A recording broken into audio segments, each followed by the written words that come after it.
Yeah, LTTV, Blunt Talk with LT, back at it with another video. All right, let's get into this one. Let's get into this. These two white guys hold Pearl accountable.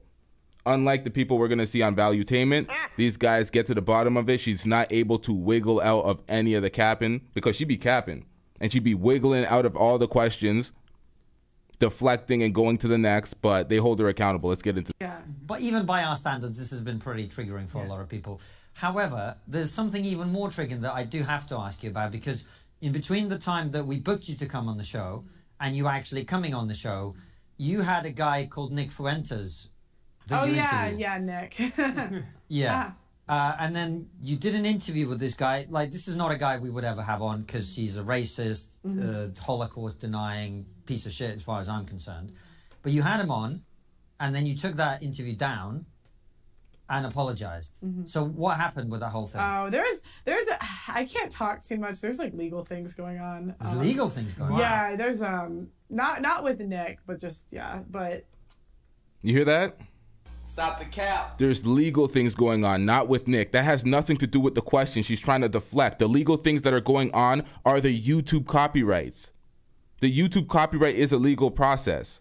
The copyright strike she put against Sarah Garvey to shut down his channel to effectively silence him, that is the legal process she's going through. She can speak about any of this shit. She's lying through her fucking teeth. Let's get back into it. Hit the like button, y'all. There's I have a video coming out about that whole thing, so you guys have to wait for the video. Well, but I will say I did not find Nick to be racist. My staff actually did not find him to be racist. Stop the cap. Now, King Riches said that Fuentes on there, and I said that he is a bruv, and I said that he is a racist, bruv, and I said that he is a racist, bruv. King Riches' girlfriend said that she believed he was. Nick Fuentes, out of his own mouth on your podcast, admitted to being racist. Wait, he was talking to an Italian girl next to you and saying that she shouldn't have a black boyfriend or something along those lines. He doesn't believe in. See, I don't really want to go into like the race mixing stuff too much. No, but you just said he wasn't being racist, and I watched him be racist on your show. Well, I mean, to me, he says the same things that like there's a lot of people that think like that. You see that? A lot of people that think like that. So there's a lot of people, so it's okay for him. And she does this deflective thing where she tries to use other people's words to cover up her own thoughts. That's why she started out saying this is Rollo Tomasi's thoughts, these are Kevin Samuel's thoughts, because she didn't actually want to be accountable for any thoughts. She tried to put it off as entertainment. And now she's trying to stand behind her shit like she has a voice in this space. Just like a woman. Complete finesse. But it doesn't make it less racist just because other people think it. You could say that, but to me, it's like, how do I put it? His argument is more about culture. Yeah. It's easier if you date someone in your culture. You'd have to watch the full thing, but was like being a bit like combative to him. And to me, he was just like kidding. But yeah, he did say, I am a bit racist, even in that. And in fact, in your apology, you said that he said racist things. Well, there's a video coming out about all of that. We don't care. See. It's coming out. Okay. Well, the reason I'm asking you is because it's kind of like a big deal. There's a video coming up, but he's sitting across from you asking you directly right now. You had this guy on. Do you see what I'm saying? He is incredibly toxic. I'm just telling you my personal experience with him. We filmed hours and hours and hours of footage with him. We don't care. Let me tell you, we don't care. I'm going to let this play, but remember what she said, her personal experience. He's a nice guy, blah, blah, blah. We hear this same thing from the Valuetainment people vouching for other. Let's get into this. Y'all will see the similarities. There was that one, to me, if you watch the full clip, it puts it in a little bit of context. Yeah. But he was really polite. He showed up on time. Like, we just, yeah. He also... And honestly, he did a panel, and he spoke about his opinions on race mixing, and a lot of people agreed with him. Okay, but that doesn't change whether it's racist or not, right? But what I'm getting to... Do you think it's racist to, like... Because I'm curious. Yeah. Do you think it's racist, like, if I'm Irish and I say I want to date someone that's Irish? Do you think that's racist? No, but if I say to you, you're Irish, therefore you shouldn't date a black man, that is racist, yeah. If you're Irish and... Because when he spoke about it on the show, it was more about culture than race. But to me, that doesn't really work as an argument, Pearl, so I'll give you an example. I'm half Latin American. I take after my dad's Irish side. If I date a Jamaican woman, Jamaica and Venezuela have a very similar culture. We're culturally very similar. We have the same food, the same religion, whatever else. So to me, that argument doesn't work. Do you see what I'm saying? Wait, Venezuela and what? Jamaica. So Venezuela's at the top of South America, and Jamaica is all Trinidad, which is literally, you see it over the water. Yeah, well, it's just, when he was talking about how he wanted to date an Italian woman. Like, versus, like, he even said he wouldn't want to date a British girl, he'd want to date an Italian woman. So I was like, how is he a white supremacist? No, he's allowed to date who he wants, Yeah. but him telling your Italian friend she shouldn't be dating a black man, that's hard, don't you think? Mm-hmm. I'd have to remember what he said in the clip, but maybe, yeah, maybe. Okay, Yeah. So that's why I'm asking you, because you do have controversial guests, as we do, and there's nothing wrong with talking to people who are controversial, but Nick Fuentes is a very different kettle of fish, as we say here, right? Yeah, my opinion is that he was polite overall. He was a good guest. He was also denying the Holocaust, from what I remember. Look, I'm not with that. Keep me out of that one. You hear that? I'm not with that. Denying and downplaying the Holocaust. Oh, I'm not with that, but let me bring up slavery and downplay that. My opinion is that he was polite overall. He was a good guest. He was also denying the Holocaust, from what I remember. Look, I'm not with that. Keep me out of that one. I'm not with the race. Like, that's not my thing, but I just think people are allowed to have their opinions. So if he has crazy opinions, let him have his opinions. And I think he should be allowed to talk about it on a podcast. But isn't it also the duty, Pearl, of the person interviewing them to push back on those opinions when they come up and actually challenge them and investigate them and to... She does that to all the modern women on her channel. All the women with high expectations and the things that they want, she pushes back on their opinion all the time. All the time. But when it comes to Nick Fuentes, just get the bars off. We don't care. Basically push back on it. Yeah, I mean, we could do another show where we push back more. It's not the end all be all. But surely isn't that the risk? Isn't that? I wanted to do like one with Dr. Umar, but he didn't want to come. Sad. Who's Dr. I don't know who that is. Dr. Umar has like the same opinions as Nick. Like, he doesn't believe in race mixing too. He's just black.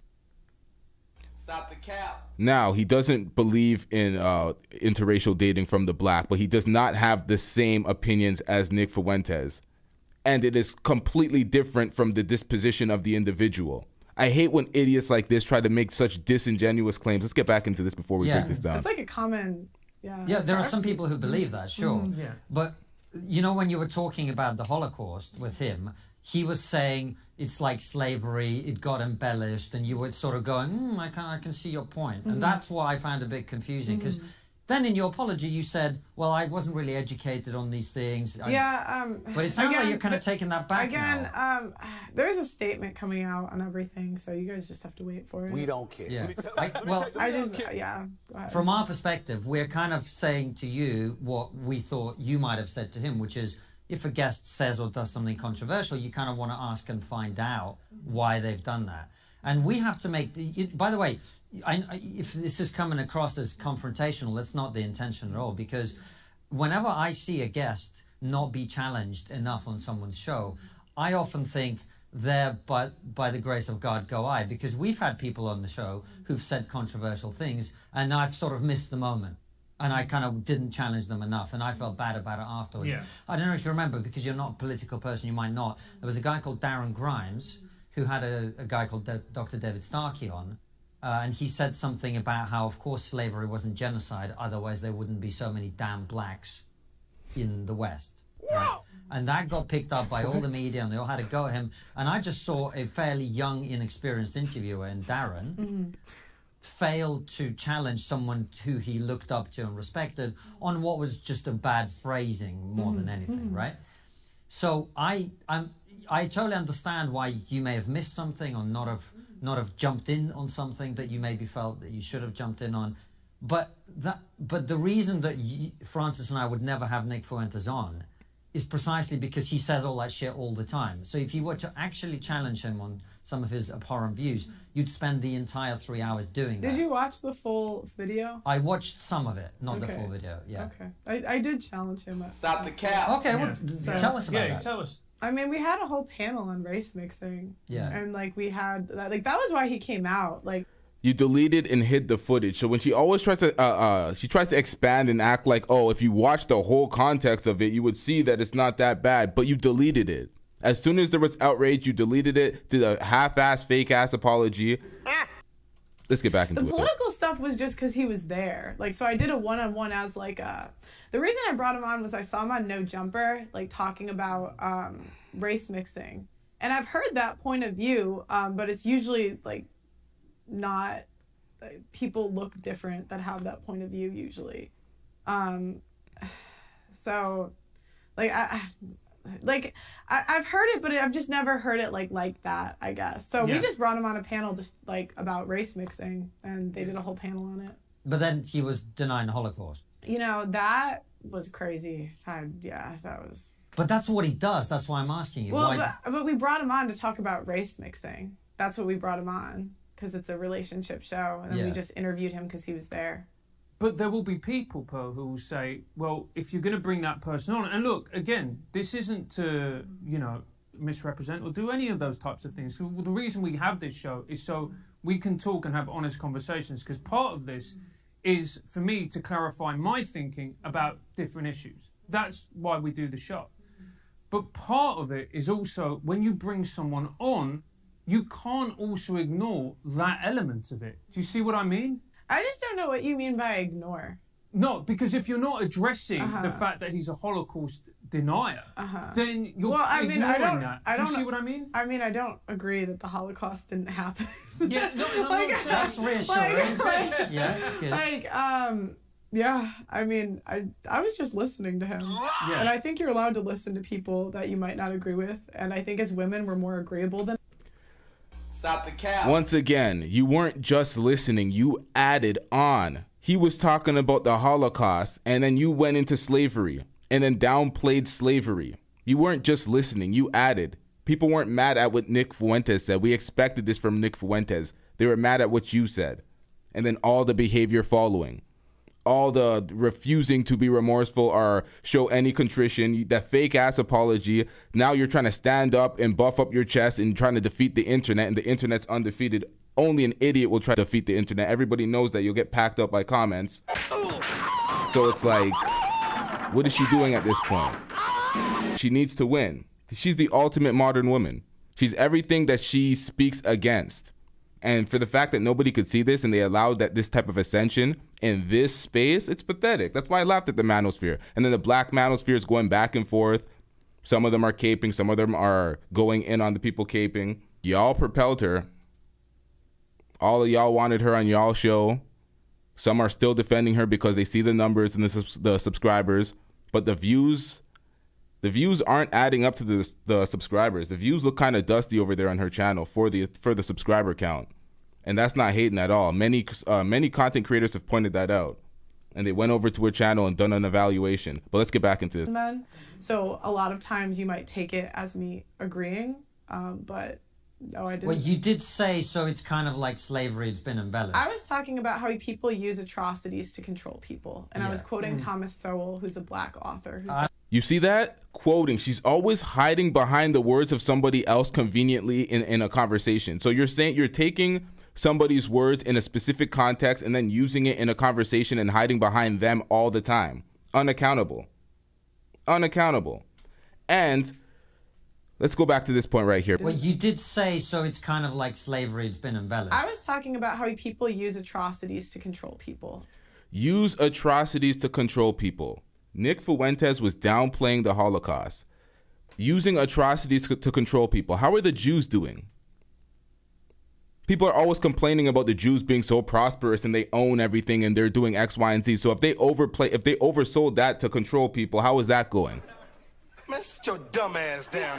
And I was quoting Thomas Sowell, who's a black author. Who I'm a big fan of Thomas Sowell. Yeah, so I was quoting Thomas Sowell and speaking about his ideas if people watch the full interview. Yeah. And I said that in the interview. Yeah. Well, and I was talking about how people use an atrocity to control people. Yeah. So, but you don't think that's what happened with the Holocaust?